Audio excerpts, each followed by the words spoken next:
question we need to ask ourselves, right? What do you really want your business to be? A lot of us have probably been guilty of either now or at some point in time creating a job for ourselves, um, or a hobby, right? And it's one of two ways. Maybe we're really good at something and we can monetize that as a technician, right? But that in its own, without a business plan, without clear targets and objectives of how you're going to get there and where you want to go, you're going to just drift to business and chaos. And some people figure it out and some people don't. But statistically, that's a really bad idea.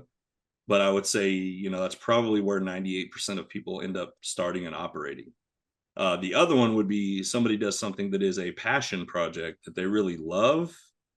But the reality is, right, we may love underwater basket weaving or whatever kind of creative crafting out there as a hobby.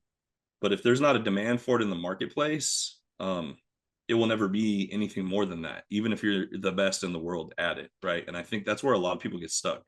They may legitimately be the absolute best at something they're doing, but if there's no demand for it in the marketplace and you can't monetize it and you have no sales, no revenue, you don't have a business, right? It is a hobby, and that is it, right? And that's a tough reality for a lot of people to swallow. And learning and pain points, I think a lot of us go through, right? Which is why I think also so many ventures go under, right? Poor planning, amongst many other things. So, what do you want your business to be? And let's just, it's something to think about if you haven't, and we're going to go ahead and keep building on that in these next slides. So, we call this, right, getting the vision and getting the traction. Casting that vision is, what do you want it to be? What does it look like, right? And that's a big picture, and then we got to break it down into actionable items and things we're going to be looking at, right? So what is your vision? It needs to fit your values. How do you know if it fits? Well, what are those, right? Make sure you have those values, because that's what you're going to use to screen clients. That's what you're going to use really to make sure, everything fits. Also your morals, your ethics, how you operate and conduct yourself, what you're looking for in team members, what you're looking for in clients, what you're looking for in strategic partners, referral partners, and people that you network and do business with, right? And then what is your core target or core targets? What are those targets we're going to hit? Marketing strategy, right? How are we going to generate the leads that will then convert into sales and revenue? And then the second component of that, right, is getting traction from those things that are that vision. And these are the actionable things we need to hit, the leads we need to generate, the revenue points, the price points. We're going to reverse engineer that all the way down to that bottom, what we're calling measurables, right? Which will turn into the scorecard you're going to build, which most of us know as KPIs that we want to hit.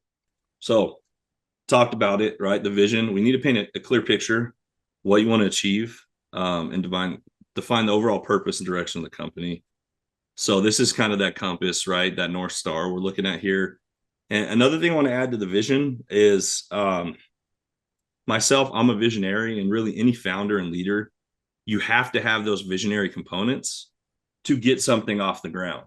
Not only that, if you want to build a team, the vision has to be big enough and well enough defined to where you can get buy-in from the team so they know what direction they're rowing the boat, or that boat's not going to go anywhere. You'll be dead in the water. And a mentor I really, really respect, he said it, I think, better than anybody. His name's Jeff Duden. Really, really awesome guy. He made almost $1 billion exit from one of his companies he started up doing storm restoration out of college as a college football player, doing that on the side. And he literally turned that into a side hustle to $1 billion, just shy of $1 billion exit about 5 years ago. And he's really heavy into franchising now. He was also a main character on Undercover Boss.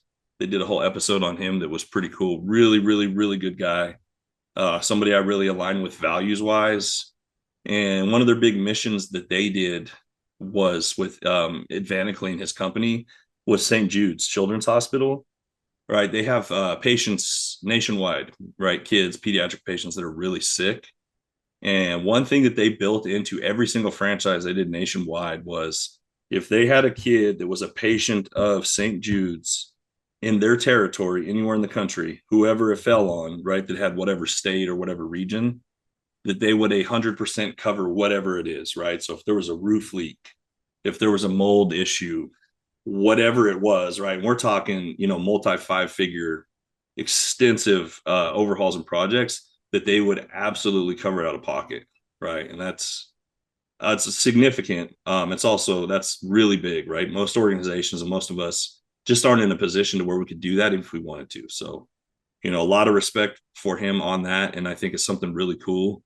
And just to kind of give you a little more around this vision, right? With Crusaders, we're a business development agency and a digital marketing agency, but we have a lot more in the vision and the mission behind that, and giving back to veterans and first responder initiatives, whether it's mental health, business support, development, as well as leaning into supporting some of the organizations behind child rescue. So those are big for us, and tied into our bigger mission and vision of what we're doing and why we created Crusaders, right? We want to create something awesome for the marketplace. We want to get back to clients. We saw a need in there for integrity and good, solid service.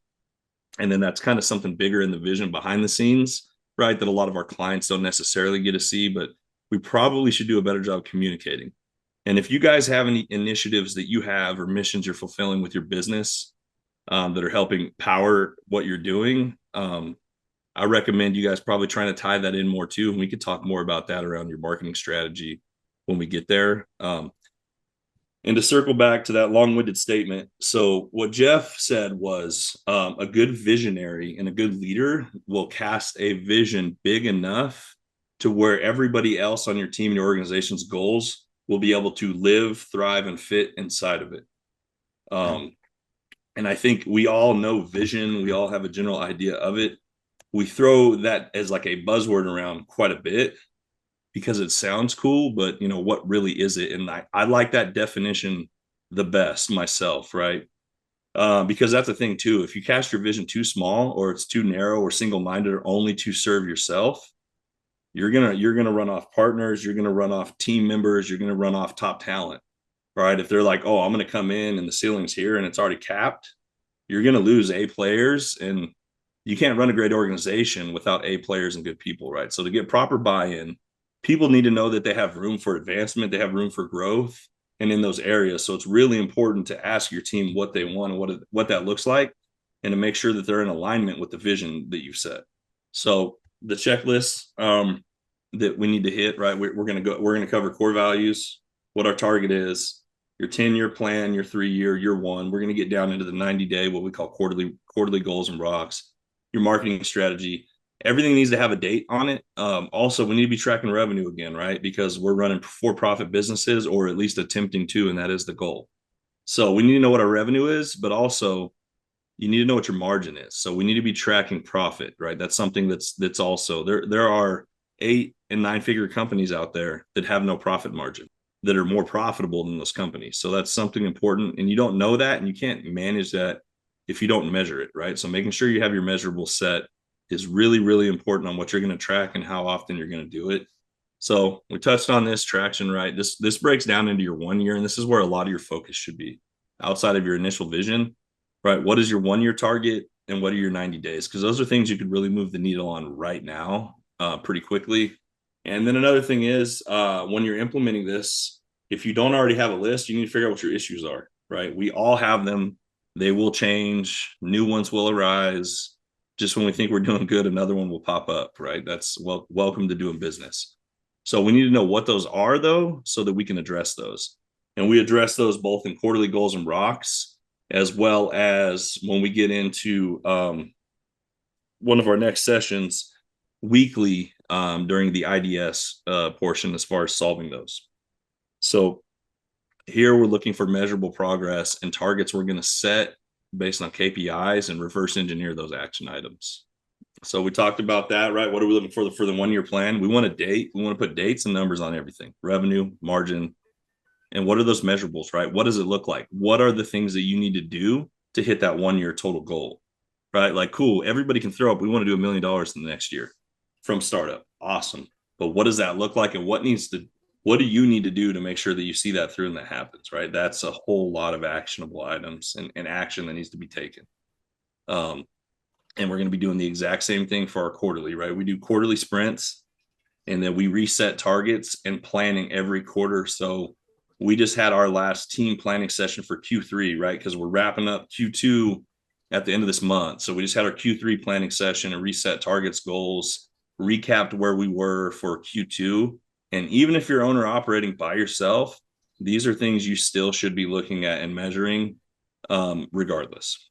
That's it, guys. The slides are pretty brief here. We're going to get in some working sessions and some Q&A as far as building those things out.